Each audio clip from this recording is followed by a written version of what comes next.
आज army chief ने काकुल की जो है तकरीब उसमें खिताब किया पासिंग आउट परेड के बच्चों के साथ और वहां पर तमाम तर शुरा के साथ। उसमें उन्होंने 2-3 जुमले बहुत अच्छे कहे। ज़ाहिर पूरी तकरीर हमने सुनी, बहुत अच्छी थी। उसमें उन्होंने कहा कि एक तो खुला दुश्मन है, एक छुपा दुश्मन है। अब जो खुला दुश्मन है वो डिवाइड पैदा कर रहा है अवाम और अफवाज पाकिस्तान के दरमियान, जिसकी कोशिश को किसी सूरत कामयाब नहीं होने दिया जाएगा। यही उन्होंने कहा कि अगराज़ व मकासद उस छुपे हुए दुश्मन के भी हैं। आप समझते हैं कि कम से कम आइडेंटिफिकेशन है हमारे सियासतदानों को भी कि वो कौन लोग हैं, वो कौन अनासिर है जो अफवाज पाकिस्तान और अवाम पाकिस्तान के दरमियान खलीज पैदा करने की कोशिश कर रहे हैं। जो मुझे कहने दीजिएगा ये जुमला कि 75 बरसों में शायद वो कुछ नहीं हुआ जो पिछले 5 बरसों में या 6 बरसों में हुआ है। कुछ शहर दे लोग भी जालिम सन, कुछ सानू मरंदा शौक भी सी।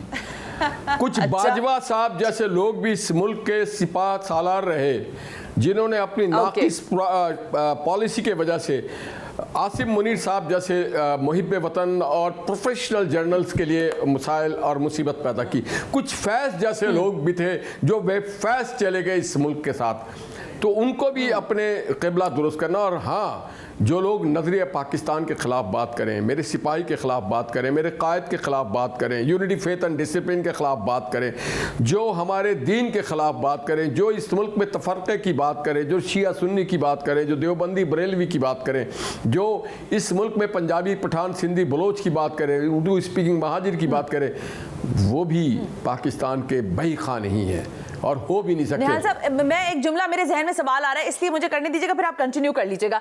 जब आप तारीख रही है, हर सियासी पार्टी की तारीख रही है और खुद मुस्लिम लीग नवाज की भी ये तारीख रही है, जो मौजूदा आर्मी चीफ होते हैं उनकी सब माला जपते हैं, जो चले जाते हैं उन पर तनकीद के सारे निश्तर बरसा दिए जाते हैं। ये जो तरीका है हमारे सियासतदानों का, इससे भी कुछ सीखने को मिल रहा है आप लोगों को या नहीं? क्योंकि 99 से लगाना शुरू करें और अब अगर हम बैठे हुए 2023 में तो तबादुर से सिलसिला यही जारी है। जनरल बाजवा आप कह रहे हैं, बहुत सारे हलकों से हमें भी आवाज़ें आ रही हैं, उनका नाम लिया जाता है, तो बाज़ लोग कहते नहीं जी जनरल बाजवा नहीं, आप एक्स ISI चीफ की बात करें, उन्होंने सारा कुछ किया। मरियम बीबी इस बात का बार बार कहती है। कोर्ट मार्शल की जब बात आती है तो वो कहती है पहले एक्स ISI चीफ का कोर्ट मार्शल होना चाहिए। तो आप लोग अभी भी पिक एंड चूज कर ही रहे हैं इन सारे मामलात में?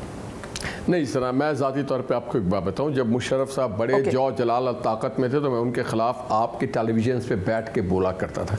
जेल भी गया, तकलीफ भी गई, घर में डाका भी पड़ गया। मुझे पता है कौन डाका पड़वाया, किसने पड़वाया, कैसे पड़ा, मुझे पता है सब। मेरा एक ईमान है कि टैंक भी मेरे ऊपर से गुजर जाए ना तो मैं, अगर मेरी मौत नहीं तो मरूंगा नहीं। तो ये अगर जेल में डालना चाहते हो डाल दें, और अगर मेरी मौत है तो ये इनके आमिरों के हाथ नहीं, किसी के भी हाथ मर सकता हूँ। तो ये ईमान बड़े कम लोग मुझे देखा है, मुदारक है। मैंने उस वक्त भी कहा था आज हाजिर हो कल रिटायर्ड हो जाओगे। मैं समझता हूँ आसिम मुनीर साहब से मैं उम्मीद रखता हूँ, सैयद ख़ानदान से हैं, हाशमी हैं, तो वो बहुत अच्छे आदमी हैं। और अगर उन्होंने कोई पाकिस्तान के निज़ाम, पाकिस्तान के अवाम, मेरे दीन के ख़िलाफ़ बात की तो मैं खड़ा हूँगा। मगर बाजवा साहब ने तो छोड़ा ही नहीं किसी को। कभी वो करतारपुरा के गुन गा रहे थे, कभी किसी और के गुन गा रहे थे। उनको किसने कहा था कि आप खारजा, और आज आप समझते थे कि आप बहुत बड़े फने खान हैं कि जी मैं डॉलर लेके आ रहा हूँ, आज जाके ले आए ना डॉलर। आपको नहीं मिलता था वो डॉलर, पाकिस्तान के सिपाह सालार को मिलता था।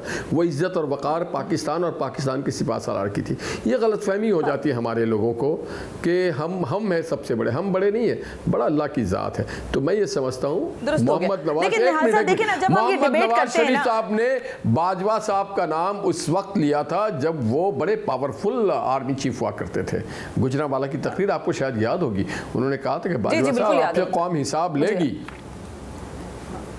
ठीक है, हाँ, लेकिन जब हम ये बात करते हैं, कैप्टन सफदर ने भी पिंडी में अपनी गिरफ्तारी से पहले फैज़ हमीद साहब का खुल के कहा था कि फैज़ हमीद, मैं एक अवान हूँ, तुम मेरी इज्जत से मत खेलो।